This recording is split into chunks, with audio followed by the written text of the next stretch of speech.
Treehouse of Horror 7 is the first episode of the 8th season of The Simpsons. I like that the season is starting off with Treehouse of Horror.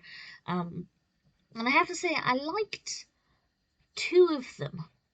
One of them I wasn't that bothered about. I won't go into any spoiler details, but I'll just talk very loosely about the main segments. And the first one, there will be some maybe tiny spoilers here. If you're perhaps unaware of what any of them are about, but I'll try and not spoil anything too much. In the first one, there is something in the attic of the Simpsons home, and it turns out that it's Bart's twin brother, his evil twin brother, and this character gets loose and begins to obviously live in the house the way Bart does. I love how the character is animated. He looks a lot like Bart, but a lot more rough around the edges, and I think it's very effectively done. The character I actually quite like. I feel like it was a very predictable ending for me for this this particular segment, but it certainly didn't detract from the enjoyment. The second one involves Lisa accidentally becoming part of her own science project. She creates her own little civilization, and she ends up being shrunk down to their size and basically becoming their queen. And I thought it was quite fascinating. I love Lisa as a character. Really interesting to see this little civilization and kind of how everything interacted and how everything worked.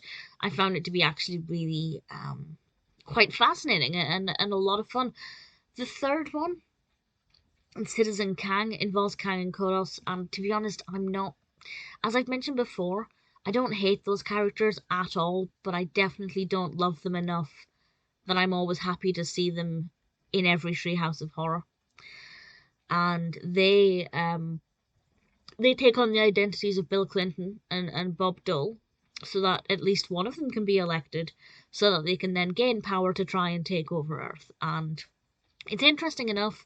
It's unpredictable, actually, I felt. Personally, I didn't find it that fascinating, but I didn't hate it. I didn't mind watching it, but absolutely it's never going to be a favourite Treehouse of Horror for me. So I actually like Treehouse of Horror. I think it's got a lot going for it, this particular one. If I had to pick a favourite of the three, it definitely would be The Thing and I, the one with Bart's evil twin, and then the Genesis tub with Lisa, and then Citizen Kang. So actually, unfortunately, the episode gets weaker as it goes on. But nevertheless, I still enjoy it. I think Treehouse of Horror 7 is pretty good fun. Maybe a little bit weaker than some of the previous installments, but obviously still worth watching.